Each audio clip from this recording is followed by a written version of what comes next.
não são obrigadas por lei a manter uma equipe de segurança do trabalho ou de fisioterapeutas permanentes para trabalhar com ergonomia. Mas é importante oferecer ao colaborador orientações de postura e alongamento, até mesmo para a empresa não ter nenhum prejuízo e o trabalhador não sofrer problemas de saúde ocasionados pela falta de postura. Segurar os pulsos com os braços retos, alongar o pescoço e esticar os braços no alto são algumas opções de alongamento fáceis de se fazer minutos antes de iniciar a sua jornada de trabalho e assim evitar muitas complicações no futuro. Esta empresa trabalha na prevenção de possíveis doenças ocupacionais. Mas, segundo o fisioterapeuta que coordena a ginástica laboral, atitudes bem simples no dia a dia, que vão desde observar o posicionamento do teclado ao encosto da cadeira, podem evitar cervicalgias e dorsalgias. É bom sempre a gente lembrar que ele tem que ter uma autocorreção. Então a gente começa assim. Primeiramente, o monitor tem que estar na altura dos olhos, tá? Para não cansar o pescoço, para não ter algumas cervicalgias, alguns desconfortos. Normalmente, o que acontece? Os colaboradores, eles vão, com o passar do dia, eles vão ficando com a postura cansada, a musculatura vai relaxando demais e aí isso aqui acomete alguns desconfortos também em relação à postura. Normalmente a gente tem as dores aqui no ombro, tá? Relacionado à atividade dele, que normalmente eles ficam com o braço esticado. E aí isso aqui causa dores, compressões aqui nos tendões, podendo levar a uma tendinite ou algum desconforto nessa área, tá? Certo é ficar com o braço dobrado. Isso, então normalmente a gente tem que corrigir, principalmente a postura com a cadeira. Sempre o cotovelo 90 graus, no final do dia também ele pode ter outros problemas como dorsalgia na coluna por ficar muito tempo sentado, então a gente orienta aí, dar uma levantada, dar uma caminhada, ir ao banheiro, voltar para dar uma relaxada nessa musculatura. O fisioterapeuta ainda explicou que as mulheres são as principais vítimas de varicoses e varizes ocasionadas por sentarem com as pernas cruzadas. Então isso a gente vê muito dentro do escritório, até mesmo em casa, as mulheres fazendo essa postura.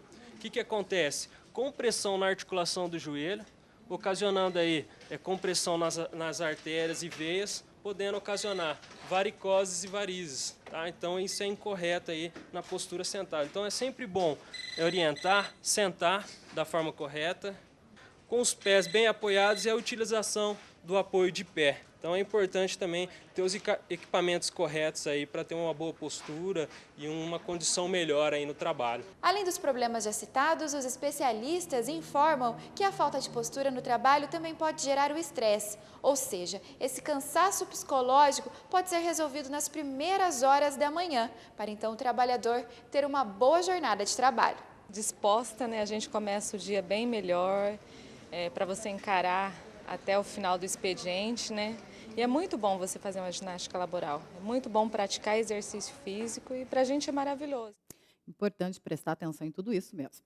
Quando se fala em oratória, logo se pensa na definição mais imediata, a arte de falar em público. Mas ela pode ser muito mais do que isso. Está aqui conosco no estúdio do Revista Brasil o professor Rony Herder, que vai falar um pouquinho sobre isso com a gente. Muito obrigada por aceitar nosso convite, professor. Obrigado. Bom, para começar então, o que é a oratória?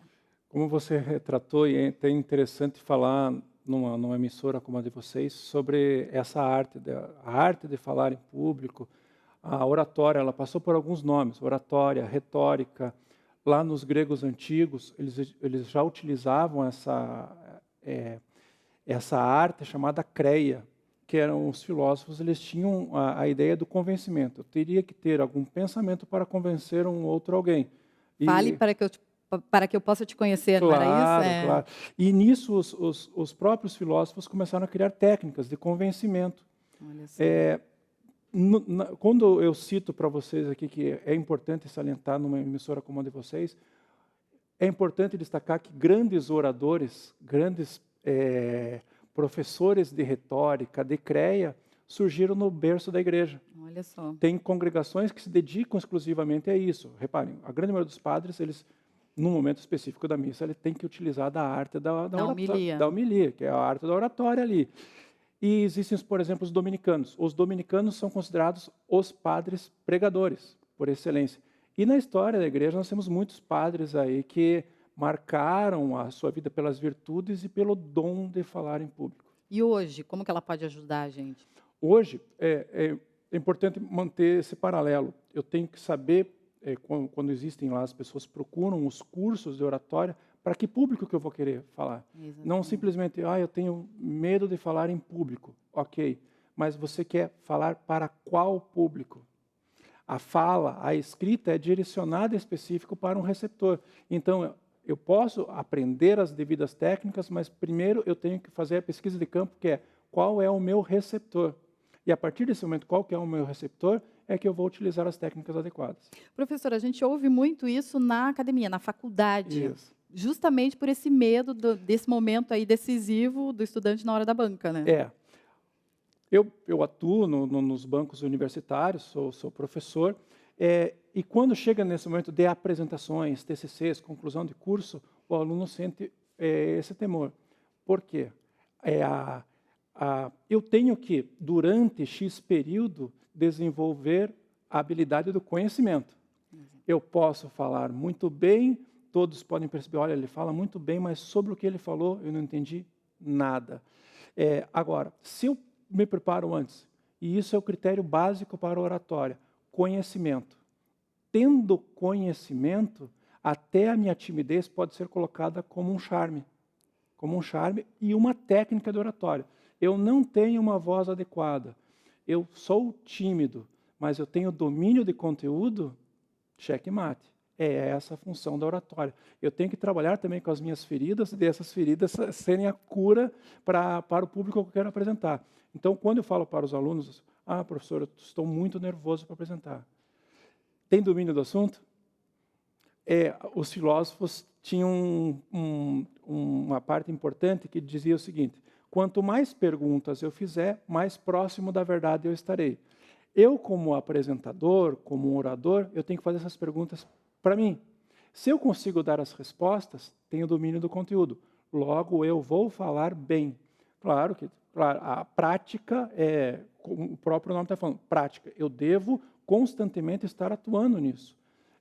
As pessoas que atuam no meio de comunicação, provavelmente os primeiros programas não foram tão bons quanto os que estão agora. Verdade. E isso é o quê? Prática. Como se fosse a prática esportiva. Eu não aguento levantar X peso, mas depois de X tempo de academia, eu já vou conseguir, porque eu pratico. A mesma coisa a oratória. Não adianta simplesmente só fazer o curso se eu, no meu dia a dia, não praticar.